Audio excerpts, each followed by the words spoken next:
네, 선생님들의 고충이 막 느껴집니다. 아, 근데 선생님 제가 피드백 해드릴 때도 너무 부담 갖지는 말아주세요. 뭐냐면 저는 워낙에 이러한 논문이나 글 같은 게 익숙한 사람인 거고 그러다 보니까 상대가 공격을 하거나 평가에서 문제가 되는 점 위주로 말씀을 드리는 거예요. 그리고 이런 사고가 익숙한 분들이 평가를 하실 겁니다. 그렇기 때문에 지금 제가 말씀드린 걸 좀 반영을 하시면 훨씬 더 높은 등급을 받을 확률이 높아지는 것이겠죠. 자, 다음으로 한번 넘어가 보도록 하겠습니다. 이제 순서대로 한번 시작을 해보죠. 순서대로 시작을 하기 전에 조금 전에 이제 수진 선생님께서 말씀하셨던 요 예시 잠깐 보여드릴게요. 뭐냐면 이래요. 아까 20페이지가 20페이지가 아니라는 게 바로 이런 겁니다. 한 페이지가 이래요. 한 페이지가 이런 식으로 다 구현이 돼 있어요. 이거 제대로 폰트 제대로 10으로 해갖고 하면 이거 한 페이지가 보통 3페이지에서 4페이지 나와야 돼요. 그래서 저도 이해가 안 가는 건 원래 보고서가 이렇게까지 가독성을 신경을 안 쓰나는 제가 좀 고민을 하던 부분이긴 한데 인성 보고서 등급 높은 건 다 이렇더라고요. 저도 뭐 어떻게 방법이 없어요. 다 이러니까. 그러니까 기본적으로 되게 형형색색에 이건 제가 좀 이따 말씀을 드릴 겁니다. 하지만 이 양을 채우기 위해서라면 적어도 등급을 받기 위해서라면 20쪽짜리 제출하는 자료도 60쪽은 써야 돼요. 제가 봤을 때. 그 정도 써놓고 축약입니다. 예, 힘드시겠지만 이 기준을 알고 접근하시는 게 좋을 거예요. 자, 한번 그 다음으로 한번 가보죠. 이제 들어가야죠. 목차가 설정이 됐으니까 이 내용으로 한번 들어가 봅시다. 첫 번째, 서론입니다. 서론. 서론의 가장 중요한 점은 왜 필요한가? 이겁니다. 자, 이렇게 한번 여쭤보겠습니다. 자, 혹시 윤상아 선생님께 좀 질문 좀 해보죠. 윤상아 선생님, 혹시 이 현장 연구 보고서나 이쪽 분야에서 해보고 싶은 게 있으신가요? 아직까지는 저는 써봐야겠다는 생각을 한 달 전쯤 이렇게 해가지고요. 아직까지는 네. 주제 잡은 건 없어요. 오케이, 생각한 것도 좋습니다. 아직 부족하고요. 네. 평소 혹시 흥미있는 주제가 있으셨나요? 그럼 혹시? 그냥 키워드 하나 그냥 던져주셔도 돼요. 저한테. 어, 아이들 협동 음. 학습이요. 자, 협동학습이에요. 자, 우선 우리가 이렇게 한번 루트를 만들어 볼게요. 협동학습 중요하죠. 여기서 말하는 건 이게 왜 필요한가에 대한 객관적인 근거입니다. 그러니까 선생님, 여기서 중요하신 건 이거예요. 내가 선생님 교사 생활을 해보니까 요새 애들이 협동을 잘 못하더라. 이러면 안 됩니다. 그러니까 단순 내 경험으로부터 협동이 안 되니까 이걸 해야겠다가 아니에요. 왜? 이 프로그램은요, 확장성을 가져야 되는 거예요. 일반화가 돼야 되는 겁니다. 그렇기 때문에 해당 부분의 프로그램, 단순한 이게 인성을 위해서 이 프로그램을 소개하는 자료이 아니라 확장까지를 고려했을 때 이 프로그램이 사회적으로 지금 필요하다라는 전제를 깔아줄 필요가 있는 것이고 이 부분이 필요성이 들어가야 된다는 거예요. 그래서 아까 현진 선생님이 하셨던 한국어 교육 프로그램은 가능한 거죠. 필요성이 충분한 겁니다. 가면 갈수록 다문화 아이들이 늘어나고 있고 학교 입학생들이나 실제 한국어 실력이 떨어지는 학생들이 있기 때문에 이 교육이 필요하다라는 연구 필요성은 명확하게 나올 수 있는 거죠. 근데 이거 역시도 어떻게 자료 조사를 통해서 뭐 뉴스를 통해서 어떤 논문을 통해서 통계청 어떤 자료를 통해서 초등학교 입학연도 중에 다문화 학생들의 숫자 퍼센테이지를 보니 혹은 선생님들의 어떤 기존 연구에서 했던 이러한 수업의 고충에 대한 내용을 보니 해당 프로그램이 필요하다라는 게 객관적으로 증명이 돼야 된다는 겁니다. 어떻게 보면 이 부분이 시작점으로서 제일 중요합니다. 이게 연구 필요성이라는 건데요. 연구 필요성 자체가 조금 전에 말씀드렸듯이 이게 나한테 필요하다가 아니라 지금 이 저자, 선생님들에게 나한테 필요하다가 아니라 확장까지 고려해서 이 교육 프로그램이 왜 사회적으로 지금 현재 필요한가까지를 근거로서 삼으실 수 있어야 돼요. 그래야 나머지 당위성이 생깁니다. 이게 그래야 여러분들께서 이걸 작성을 했을 때 의미를 부여할 수 있고 그 필요성이 명확해야 거기에 대한 결과, 아웃풋, 이 필요성이 정확하게 나와야 방법적인 측면, 체계적인 측면 이런 것들을 나타낼 수 있기 때문에 이 부분을 형성하는 게 꽤 중요하죠. 자, 그럼 이렇게 한번 여쭤볼게요. 혹시 이제 좀 전에 상하 선생님 하셨으니까 김가진 선생님께 좀 여쭤보겠습니다. 김가진 선생님은 동일하게 관심 있는 주제라든가 혹은 관심 있는 프로그램이 있으실까요?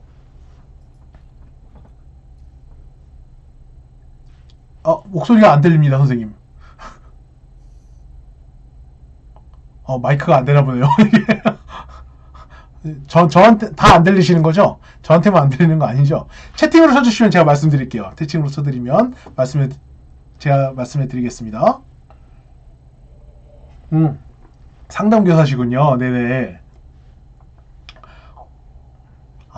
집단 상담 프로그램 작성에 관심을 갖고 계시다라고 제가 생각을 하겠습니다.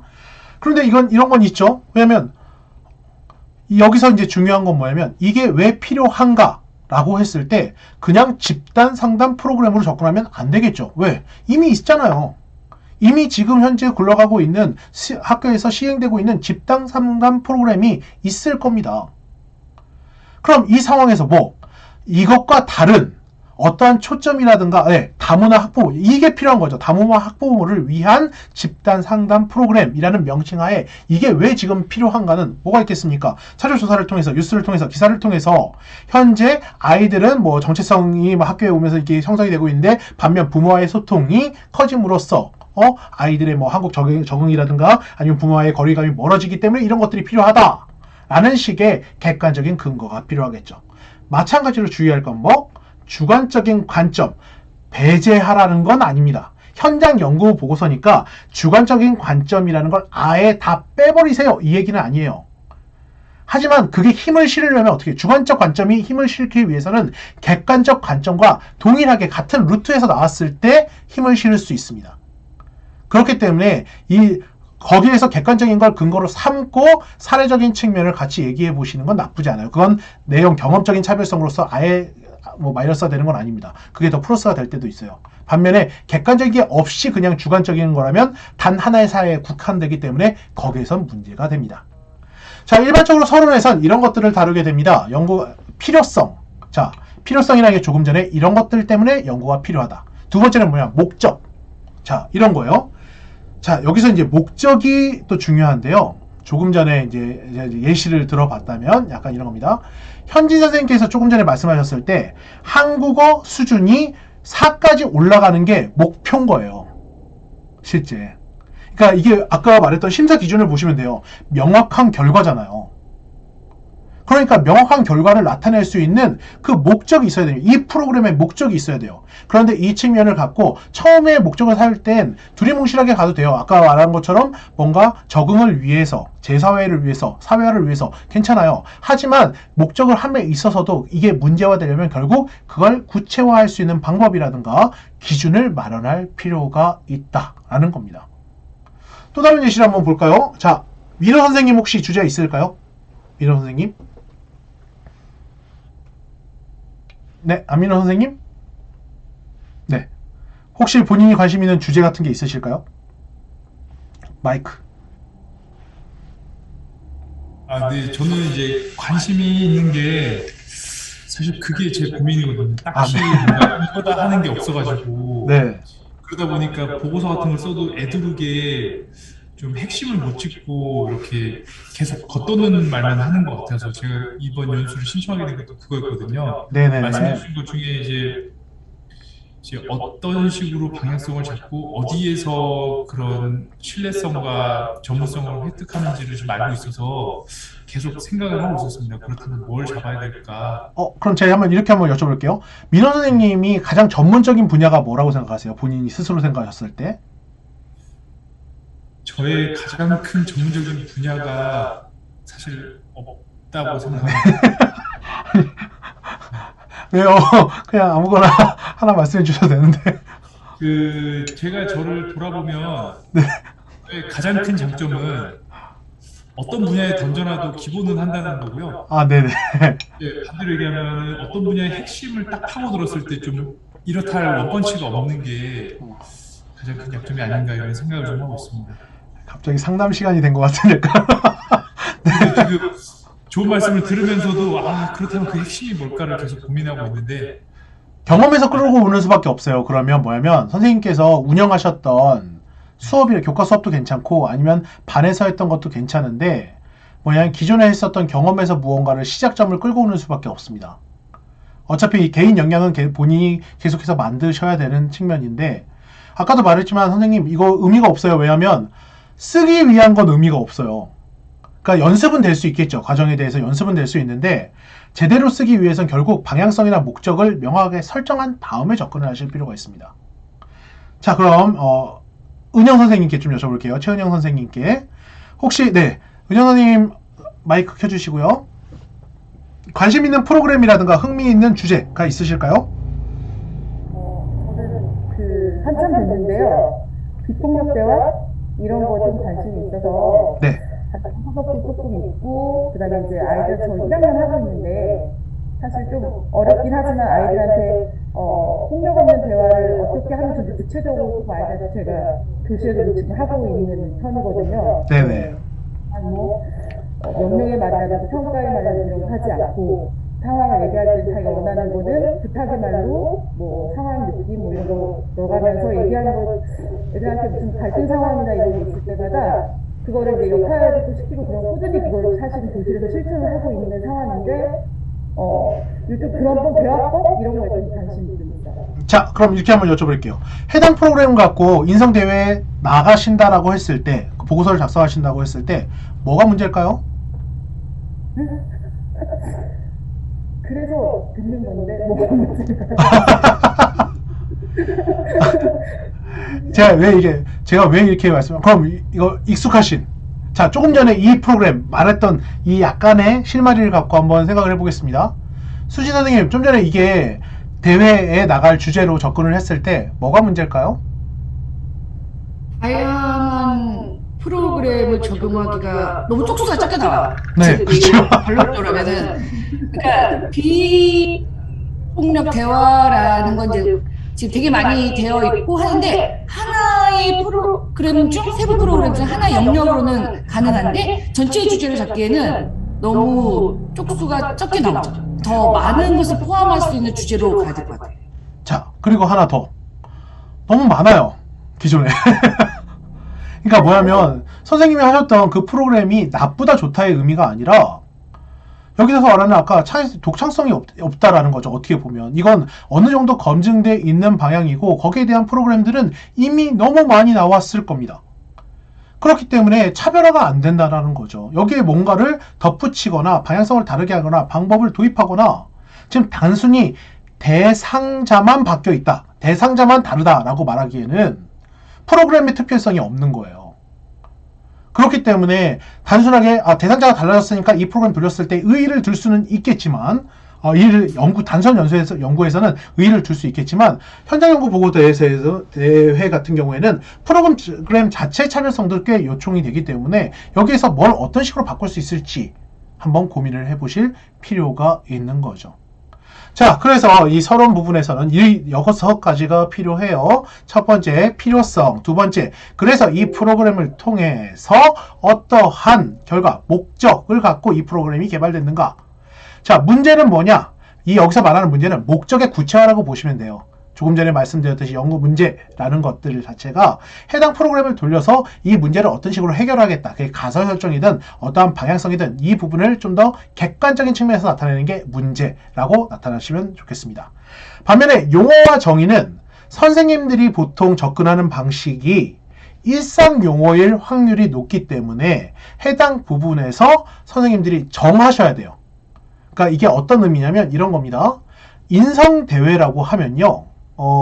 제가 이거 경희대대 수업에서 이렇게 다룬 적이 있는데 인성 단어 정의하는 데만 2주를 썼어요. 그러니까 어떤 의미냐면 인성이 너무 많거든요. 거의 모든 것이에요. 그렇기 때문에 선생님들이 그냥 인성이라고만 하면 카테고리만 10개가 넘어가요. 인성의 파트에서. 그렇기 때문에 여기서 용어 정의라는 건 이런 거예요. 지금 이 파트에서 이 보고서에서 말하는 인성이라 함은 이러한 카테고리의 이러한 정의에 의거해서 말한다는 선생님들의 정의를 설정하실 필요가 있는 거죠. 그러니까 이건 다른 용어도 마찬가지예요. 이게 왜 중요하냐면 일상에서 쓰는 용어랑 어떠한 정의 용어가 달라요. 학술적 측면에서의 보고서 같은 경우에는요, 아니면 이런 현장 보고서도 마찬가지긴 한데 이게 막 혼용돼서 나타나는 경우가 꽤 많습니다. 그래서 선생님들께서 이러한 특히 아까 말했던 결과 기준이라든가 요인에 대한 측면의 용어를 쓰실 때는 이게 학술적인 측면에서 확인된 용어, 다른 해석이 달라지지 않는 그러한 용어에 대한 정의를 서론에서 한 번은 다뤄줄 필요가 있어요.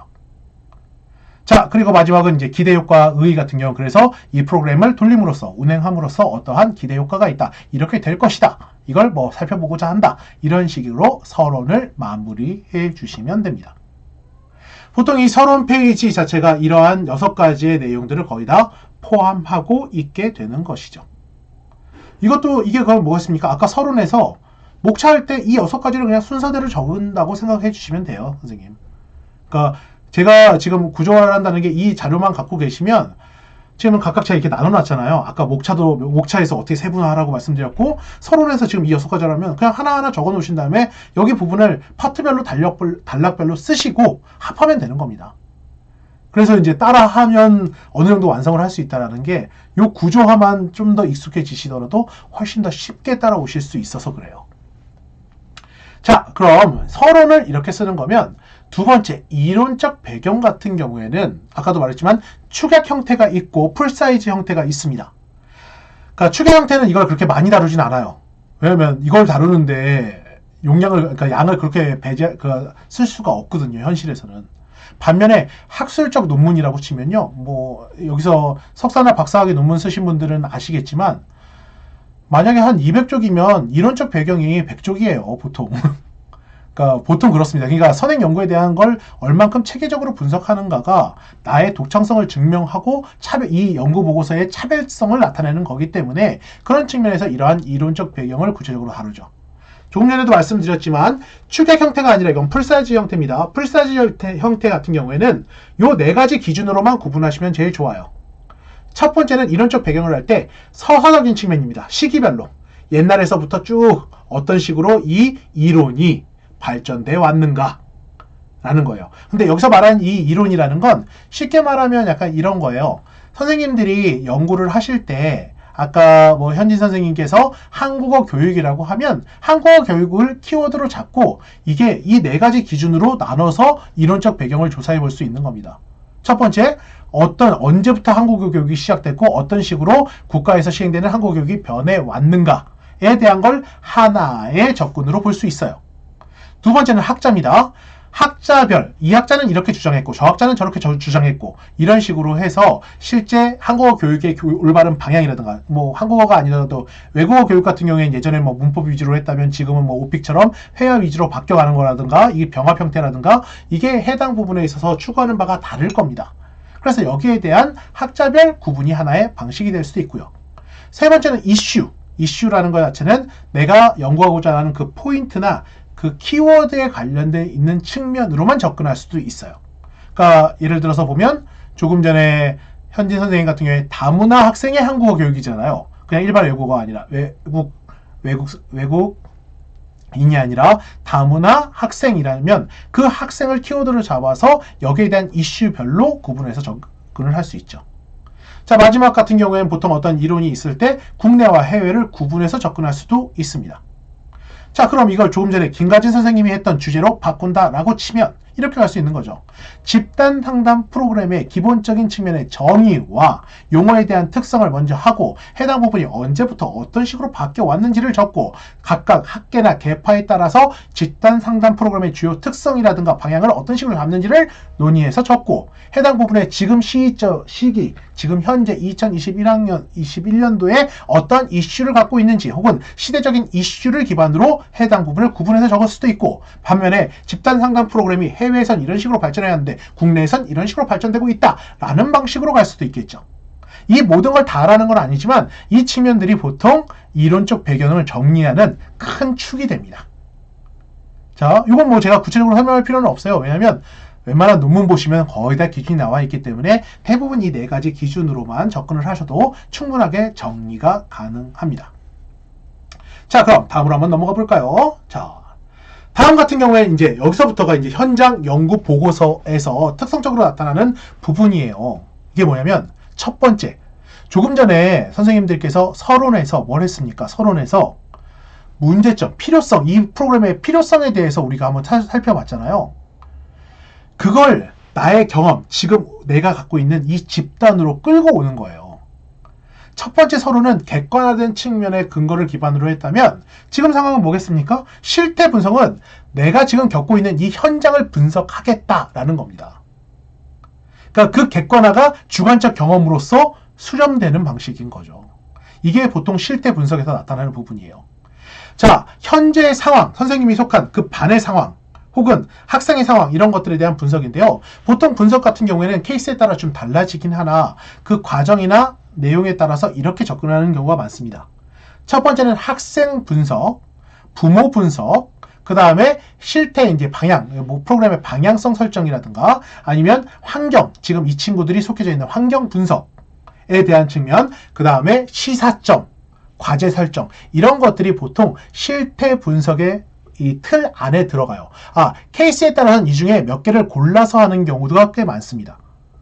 대표적으로 많이 무조건 하는 건 뭐겠습니까? 환경 분석과 학생 분석은 무조건 들어가야 된다고 보시면 돼요. 왜냐하면 프로그램 대상자니까. 그 다음에 환경적 특성이 있어야 해당 부분은 이제 뭔가 예를 들어서 이런 거랑 비슷한 거예요. 아까 제가 평균의 위험성을 말씀드렸잖아요. 아이들의 수준별 차이가 분명히도 있는데도 불구하고 어떠한 측정을 해버리면 평균치가 나와버리기 때문에 해당 부분에서 프로그램의 변화도를 명확하게 측정하기가 좀 힘들어요. 그렇기 때문에 해당 부분을 이제 초점을 맞출 때도 예를 들어서 환경이라든가 이런 다른 요인이 없는가에 대한 걸 배제 이런 것들이 큰 문제가 없다라는 걸 약간 확인하는 과정이 바로 이 실태 분석이라고 보시면 되겠습니다. 특히 여기서 여러분들께서 익숙하지 않은 게 뭐냐면 방향 설정과 과제 설정인데 이게 뭐냐면 약간 이런 거라고 보시면 돼요. 조금 전에 이제 구체화라고 해야 될까요? 아까 현지 선생님께서 얘기하셨을 때 한국어 수준 4수준으로 한다라는 이러한 이 프로그램으로서의 과제 혹은 이 프로그램으로서의 목표치가 설정이 됐다라면 여기서 과제 설정이라는 건 뭐냐면 그 목표를 이뤄가기 위한 단계별 내용들을 설정하는 거라고 보시면 될 것 같습니다. 예를 들어서 뭐가 있을까요? 예를 들어서 지금 주제가 딱 나오면 뭔가 이렇게 한번 가볼까요? 지금 말씀을 해주셨던 것 중에 아까 뭐 집단 상담 프로그램이라는 예시가 있다라고 가정을 해봤을 때 선생님들께서 이 과제 전체적인 목표가 말 그대로 다문화 학부모의 의사소통 능력을 올린다. 이게 이제 이 프로그램의 목표라고 치면 이렇게 갈 수 있는 거죠. 이게 전체 이 전체 프로그램의 목표가 있다라면 그걸 세분화해서 접근할 수도 있잖아요. 의사소통이라고 하면 그게 뭐 경청이 될 수도 있고 아니면 일반적으로 나 전달법이나 이런 것들이 될 수도 있고 아니면 상대에 대한 이해도가 될 수도 있고 문화에 대한 이해도가 될 수도 있을 겁니다. 과제 설정이라는 건 뭐냐면 처음에 그 목표로 큰 목표에 대해서 세분화하는 과정이라고 보실 수 있어요. 이게 왜 필요하냐면요. 이것 때문이에요. 선생님들 제가 아까 보고서 쓸 때 두리뭉실하게 하지 마시라고 했잖아요. 두리뭉실하게. 이게 어떤 의미냐면요. 현실에서는 이런 게 있어요. 그 대부분 마찬가지입니다. 만약 아이들이 되게 좋게 변했어요. 말 그대로 인생이 좋아졌어. 그럼 아까 인성이 10가지 카테고리가 있다고 했잖아요. 프로그램의 명확성이라는 게 뭐냐면 우리가 흔히 말해서 약간 이렇게 생각하실 수 있어요. 뭐 예를 들어서 상하 선생님께서 지금 여러 가지 능력을 갖고 있다라고 전제를 해보겠습니다. 전달력도 있고 뭐 외국어 실력도 있고 아니면 뭐 의사소통 능력도 있고 여러 가지 능력을 갖고 계시겠죠. 이 능력의 형성은 뭐겠습니까? 지금까지 해왔던 다양한 경험에 의거해서 여러 가지 경험이 나온 걸 겁니다. 여러 가지 능력이 나온 걸 겁니다. 그러니까 총합체의 경험을 통해서 총합체의 능력이 나오는 거죠.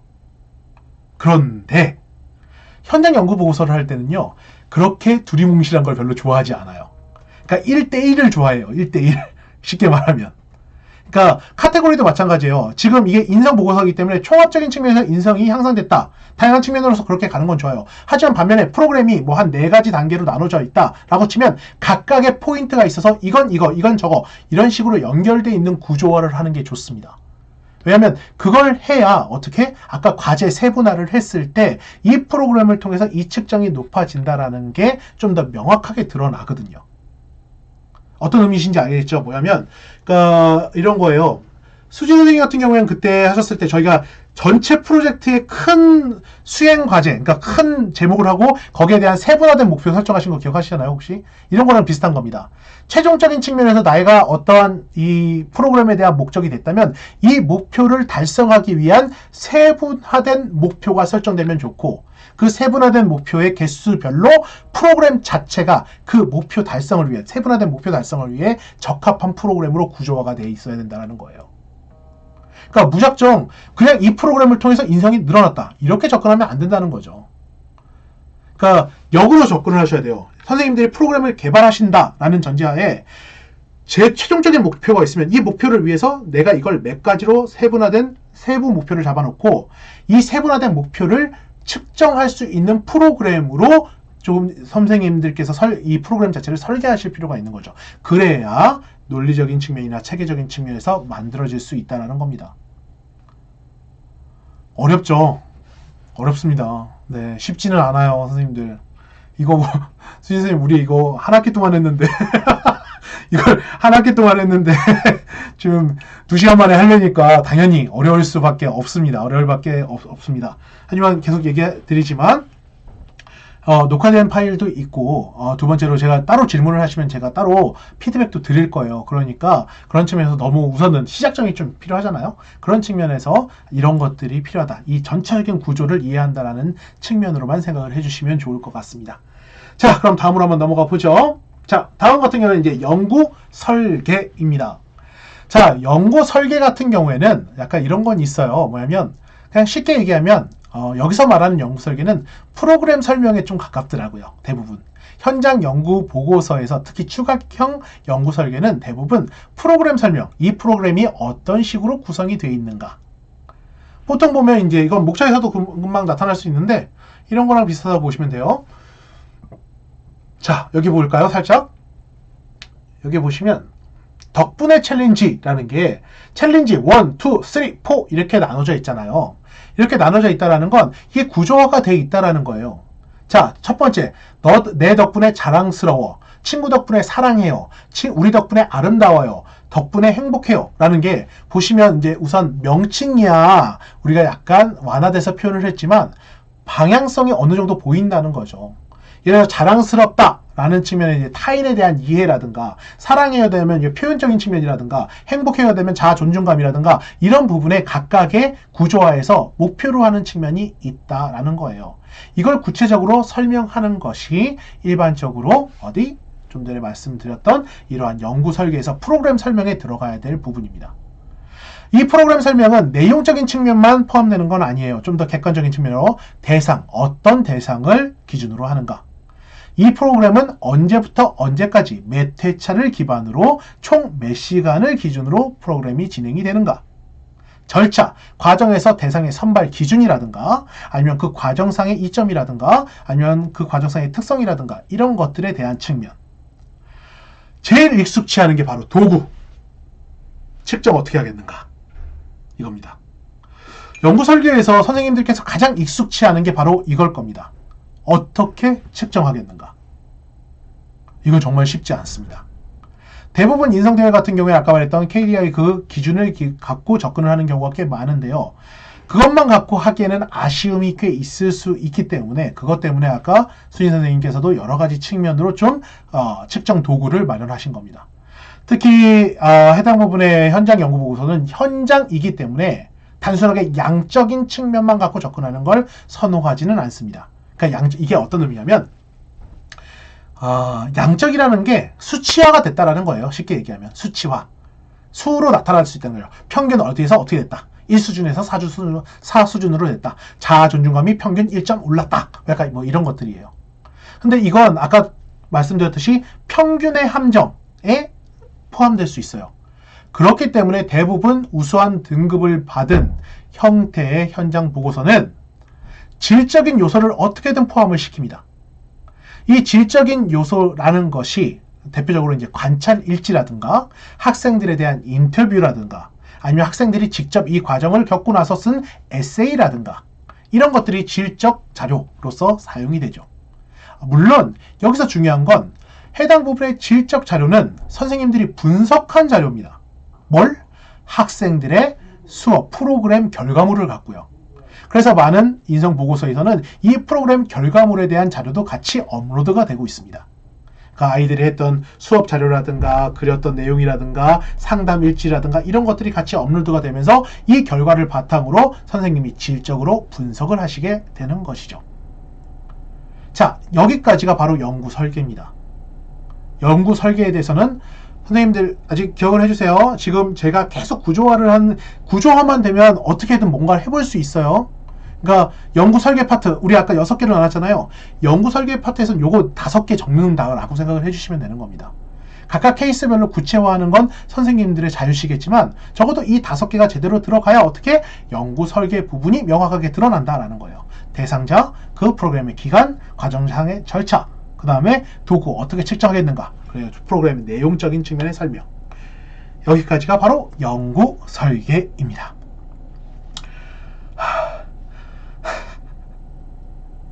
저도 마음이 급해갖고 이거 막 하다 보니까 힘드네요. 네, 말을 계속하고 있어서 네, 잠시만요. 자, 우선 여기까지에서 질문 있으실까요? 여기까지에서 지금 거의 다 이제 마무리 단계로 가고 있습니다. 여기까지에서 질문 없으실까요? 혹시 지금 카메라 안 켜신 선생님들은 따로 질문 없으실까요? 선생님들 남겨주시면 제가 답해 드릴게요. 네, 민호 선생님, 네. 그 도구라는 것도 결국에는 어느 정도 공인되고 검증받은 그 선대 연구들을 차용하는 게 좋을까요? 뭐 새로운 나만의 도구 측정 방법을 만든다거나 이런 것들이 신뢰성 하락이나 또는 뭐 공인을 받기에는 좀 부족한 디스어드밴티지로 되지 않을까? 네. 지금 물론 당연합니다. 지금 민호 선생님이 되게 좋은 포인트로 말씀을 해주셨는데요. 자, 공인된 설문.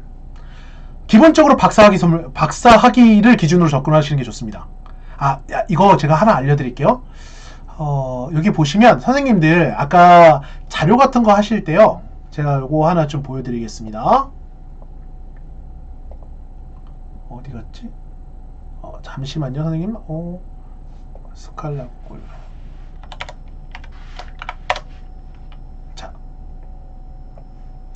자, 선생님들 여기 화면 보이시죠? 제가 지금 여기 창을 하나 띄워놨는데요. 구글이에요, 구글. 선생님들이 가장 이 현장 연구서 보고서를 쓰면서 이론적 배경이라든가 참고 자료를 할 때 제일 우선시하는 한 2-3가지 정도의 사이트가 있어요. 제가 여기 옆에 그냥 바로 적어 놓을게요. 뭐냐면 이따도 한번 여기 자료에도 있긴 한데, 자, 리스,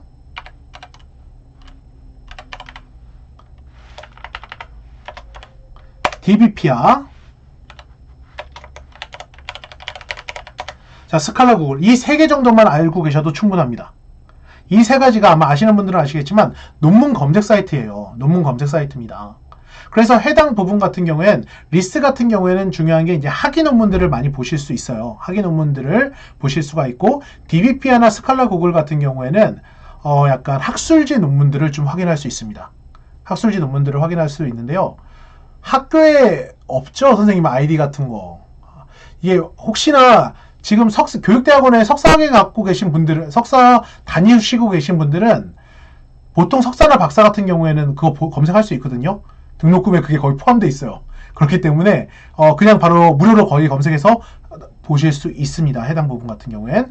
여기서 중요한 건 뭐냐면 해당 부분에 기존에 있어서 선생님들이 갖고 계신 궁금한 키워드를 여기 넣어보시면, 그러니까 쉽게 말하면 아까 뭐 한국교육이라든가 아니면 집단 상담 프로그램이라든가 이런 걸 쳐보시면요, 여기에 그게 나와요.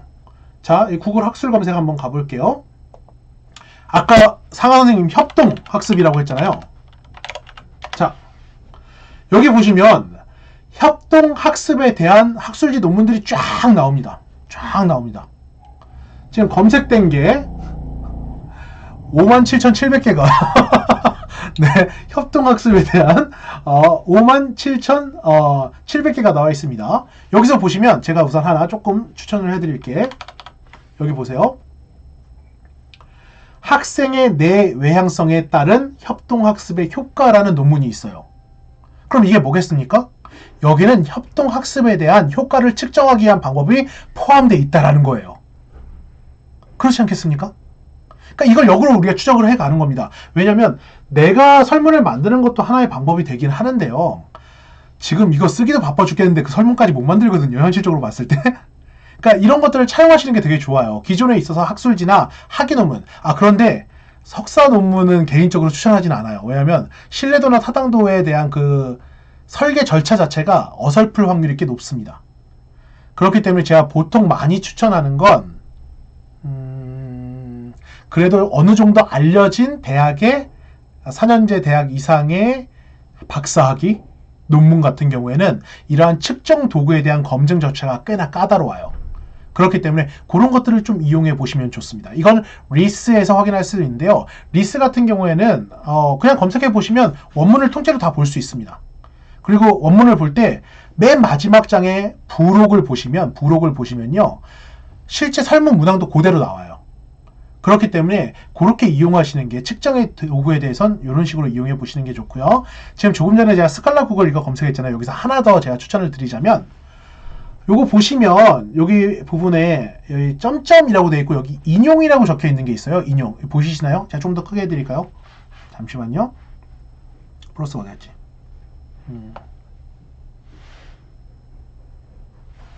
안 보이시나요, 여러분? 이거 보이시죠? 자, 여기서 보시면 인용이라는 게 있어요. 인용이라는 글자 보이시죠? 요거 딱 클릭하면요, 요런 게 나와요. 이게 뭐냐면 참고 문헌 적는 방식이에요. 그러니까 공식적인 측면, 학술적 용어에서 참고 문헌 적는 방식입니다. 제가 이거 왜 얘기하냐면 아까 평가 기준에 연구윤리 있었잖아요. 연구윤리.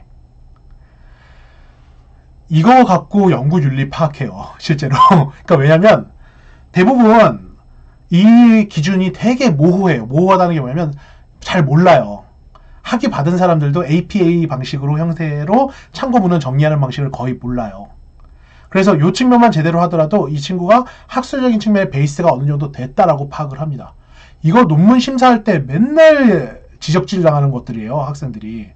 왜 이거 참고 문헌 이렇게 제대로 안 적었냐라는 거. 그렇기 때문에 역으로 봤을 때 선생님들이 이런 식의 양식만 좀 지키더라도 학술적인 측면의 기준을 조금 더 올릴 수 있습니다. 그러니까 학술적 기준이라는 건 학술적 평가가 높아진다는 게 아니라 그 해당 부분의 학술적 기준 자체가 정확하게 부합이 되게 나타났기 때문에 평가에 있는 입장에서 익숙한 형태의 표현이다 보니 좋은 형태로 평가를 하게 된다는 거죠. 그렇게만 생각을 해주시면 좋을 것 같아요. 이 측면 같은 경우에는. 자, 그래서 여기까지 제가 설명을 해드렸고, 다음 같은 경우에 이제 뻔하죠. 이제 뭐 따로 할 게 없습니다. 연구 실행. 그 프로그램을 진행을 하셔야죠. 자, 프로그램을 진행을 해서 과정에 대한 내용을 정리하게 됩니다. 과정에 대한 내용이라는 건 뭐겠습니까? 실제로 그 과정을 진행하는 데 있어서 세부적인 강의 계획서 혹은 여러분들께서 하시게 되는 순서적인 측면을 다 적은 부분, 그 다음에 과정에 대한 결과물, 그 다음에 거기에 대한 분석 자료 는 여기에 들어가지는 않습니다. 분석 자료는 연구 결과에 들어가는 거예요. 연구 실행은 이 프로그램을 진행하는 전반적인 운영 계획서라고 보시면 될 것 같아요. 근데 운영 계획서 플러스 운영 상황에서 나타난 문제점이라든가 아니면 결과물까지도 다 여기에 포함된다라고 보시면 되겠습니다. 명칭 자체는 연구 실행이지만 실제로 프로그램 실행이라고 생각을 해주시면 되고, 그 실행 과정에서 나타난 과정에 대한 세부적인 설명과 그 다음에 그 내용에 대한 측면, 그 다음에 결과물에 대한 측면이 다 여기 연구 실행에 들어간다라고 보시면 되겠습니다. 자, 많은 선생님들께서 헷갈리시는 게 연구 실행과 연구 결과를 조금 약간 혼동을 갖고 접근하시는 분들이 많은데, 연구 결과는 어떻게 해석을 했는가예요. 연구 실행은 아까 말했던, 예를 들어서 아이가 프로그램을 통해서 이러이러한 자료를 냈어요. 그건 실행에 대한 측면의 내용이에요. 그런데 그걸 선생님께서 관찰 일치라든가 다른 측면으로 분석한 결과를 서술하는 게 연구 결과입니다. 이 측면의 차이를, 그러니까 제가 보니까 선생님들께서 연구 결과에다가 자료를 이렇게 다 넣으시는 분이 계신데, 실행 자체가 그 자료에 대한 측면이 거기에 들어가야 되는 거고, 결과는 분석한 자료예요. 분석한 자료. 그래서 분석한 자료가 연구 결과에 대한 측면인데, 이 측면 같은 경우에는 이제 크게 쳤을 때는 표본 특성, 그러니까 해당 부분에 있어서 아까 연구 설계에 대한 측면이 처음 설계했을 때랑 마무리 결과를 했을 때 약간의 차이가 있을 수 있어요. 실제 실행에서. 왜냐면 처음에는 어떤 대상으로 하려고 하는데 운영을 하다 보니까 뭔가 방향성이 바뀌거나 조금은 약간 다른 방향으로 갔을 수도 있잖아요. 그렇기 때문에 이런 측면에 있어서 차이점이라든가 척도의 타당성이라든가 신뢰도, 혹은 좀 전에 이제 아까 수진 선생님 같은 경우에는 뭘 했습니까? 여러 가지 측정 도구를 사용을 해서 해당 부분의 결과를 도출하셨잖아요. 그 분석에 대한 결과 서술을 하는 게 연구 결과라고 보시면 되겠습니다. 자, 마지막은 바로 연구 결론입니다. 그냥 결론이라고 생각하시면 돼요. 전체적인 내용을 요약하시고 여기에 대한 한계점, 아쉬운 점, 그 다음에 앞으로 어떤 식으로 더 개선 혹은 재현 형태로 마무리하는 것이 여기서 말하는 현장 연구 보고서라고 할 수 있겠습니다. 자, 네. 자, 이게 구조입니다. 이것만 따라 하시면 됩니다. 네, 되게 말을 쉽게 하죠. 이것만 따라 해주시면 됩니다. 이것만 따라 해주시면 그래도 어느 정도까지는 선생님들께서 충분하게 시도를 해보실 수 있습니다. 자, 나머지 측면 같은 경우에는요, 제가 그냥 간단하게만 크게 딱딱딱딱 몇 개만 포인트를 주고 제가 5분 내에 마무리를 할게요. 자, 조금 전에 말했던 그 인용에 대한 측면을 여기서 다시 한번 말씀드리겠습니다. 인용은 이제 표절이 되지 않기 위해서 어떤 식으로 인용을 하는 건데, 요건 선생님들께서 그냥 내용만 보셔도 충분히 이해하실 수 있습니다. 그래서 요새는 선생님들의 보고서는 각주를 쓰지는 않습니다. 그냥 참고 문헌으로만 정리를 하셔도 되고요. 이런 방식으로 하게 되는데, 요거 같은 경우에는 이제 순서가 정해져 있긴 하나, 아까 말했듯이 그냥 구글 쪽에서, 스칼라 구글 쪽에서 해보시는 게 훨씬 더 편하십니다. 그렇게 하시는 게 정리하실 때는 훨씬 더 편하실 겁니다. 자, 요거 같은 경우에는 뭐냐면 선생님들께서 인용하시는 이론적 배경이라든가 아니면 인용하셔야 될 자료는 이런 측면으로 접근을 하셔야 된다는 겁니다.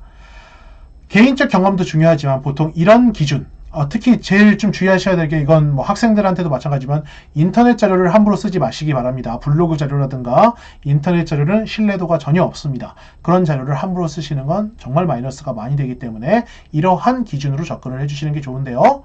여기에서 제가 이제 인터넷 자료라고 하더라도 접근을 할 수 있는 것들이 있습니다. 리스트, DBP와 스칼라 구글, 그 다음에 국가통계포털이라든가 삼성경제연구소 같은 경우에는 해당 부분은 어느 정도 신뢰도가 인증된 기관이기 때문에 이 측면 같은 경우에는 그래도 어느 정도 받아들여질 수 있는 내용이라고 볼 수 있습니다. 특히 익숙하지 않지만 국가통계포털 같은 경우에는 우리나라에 있는 웬만한 특히 고등교육기관 관련된 통계들은 여기에 거의 다 올라오기 때문에 해당 부분을 한번 찾아보시는 것도 좋고요. 한국갤럽도 예상보다 많은 설문조사, 키워드를 검색하셨을 때 예상보다 많은 결과물들을 보실 수 있습니다. 하나만 더.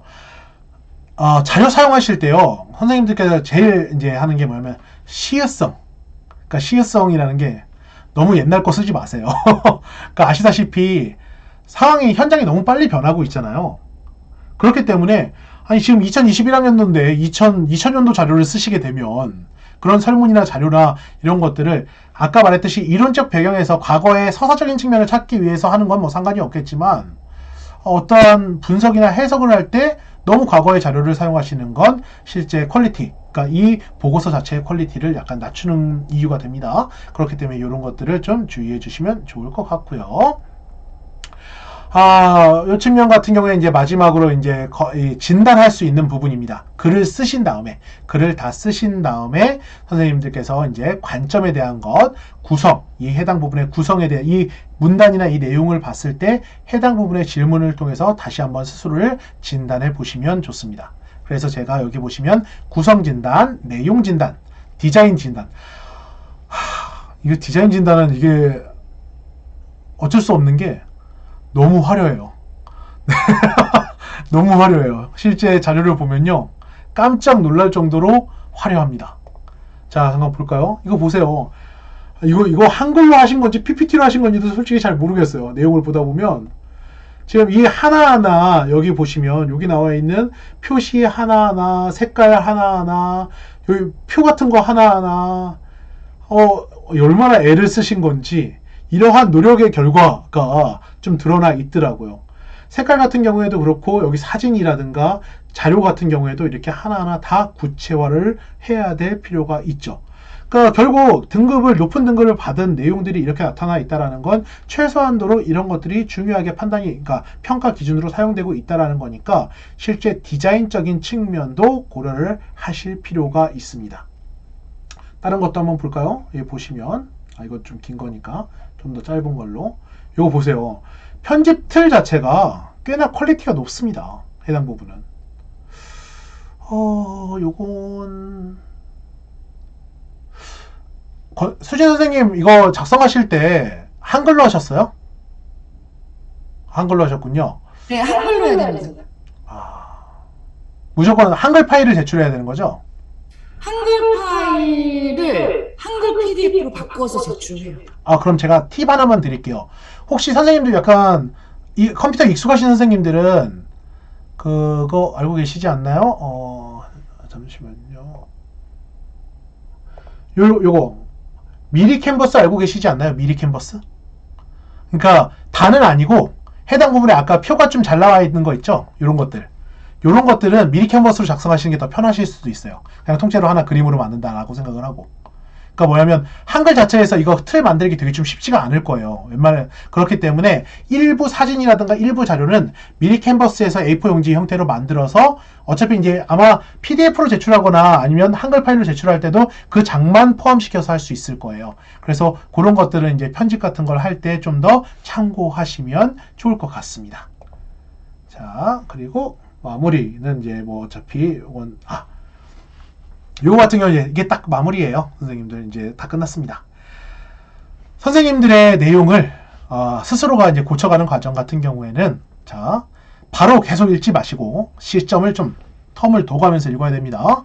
그리고 눈으로 보지 마세요. 특히 글 같은 걸 읽으실 때 절대로 눈으로 읽지 마시고요. 무조건 소리내서 왜냐하면 귀에 거슬려요. 문장이 이상하잖아요. 그러면 눈으로 볼 때는 이해가 되게 잘 돼요. 그런데 귀로 들렸을 때 문장이 거슬리는 건 문장 자체의 퀄리티가 안 좋은 겁니다. 그렇기 때문에 출력하여 소리내어 읽기 이게 되게 중요합니다. 그리고 여기서 중요한 것 중에 하나가 독자의 입장이라는 게 뭐냐면 본인이 쓴 글을 계속 읽으면 읽을수록 나는 그 글에 대한 이해도가 높아지는데 상대가 봤을 때 이해가 되는가 이게 전혀 별개예요. 아까 현진 선생님도 같이 얘기하셨을 때 현진 선생님이 경험하시는 그 필요성을 이쪽에서 다이렉트로 이해할 수가 없어요. 왜냐? 나는 그 입장이 아니니까요. 그렇기 때문에 이런 내용을 쓰실 때는 보통 제가 많이 추천해 주는 방식은 전문가가 아닌데 읽어도 이해할 수 있게끔 그렇게 하는 게 제일 좋습니다. 그러니까 용어라든가 내용을 보더라도 직관적으로 나타낼 수 있는 형태 있잖아요. 이런 것들을 좀 참고하면 좋고요. 여기에서 제가 하나 또 팁을 드리자면 아까 여기서 보면 제목부터 세부적인 제목 있잖아요. 이런 것들이 되게 아이디어가 좋죠. 선생님들께서 하시는 것들이. 우선 이런 아이디어를 참고할 수 있는 게 뭐가 있냐면요. 이렇게 좀 해보시면 좋아요. 선생님들. 여기 약간 오프 더 레코드입니다. 이것도. 저는 약간 새로운 창의성은 약간 모방에서부터 시작한다라고 생각하는 사람이기 때문에 만약 여러 선생님들께서 어떤 키워드가 있으시잖아요. 예스24나 알라딘에 가셔갖고 그 키워드로 나오는 책 다 검색해보세요. 그 다음에 그 책의 목차를 보십시오. 그럼 출판사에서 잘 팔리게끔 검증된 제목들이 많이 나옵니다. 그리고 목차 제목도요. 그대로 쓰시라는 건 아니고 그걸 좀 참고를 해서 수정을 해보시면 특히 유아용책이라든가 이거 보다 보면 훨씬 더 제목 잡기가 좀 용이하실 거예요. 물론 아까도 말씀드렸지만 이 제목은 모든 내용이 다 완성된 다음에 마지막에 설정을 하시는 겁니다. 제목부터 자꾸 잡으려고 하지 마세요. 아무리 멋들어진 제목을 갖고 있더라도 내용이 부실하면 좋은 평가가 될 수 없습니다. 자, 그 다음에 오탈자 확인하셔야 되고 마지막으로 소셜 테스트라는 거 전문가에게 주변 사람들에게 이해할 수 있도록 그 사람들의 이야기를 듣고 피드백을 확인하는 과정이 필요합니다. 자, 여기까지가 짧게나마 제가 선생님들께 드릴 수 있는 현장 보고 보고서에 대한 작성 방안이었습니다.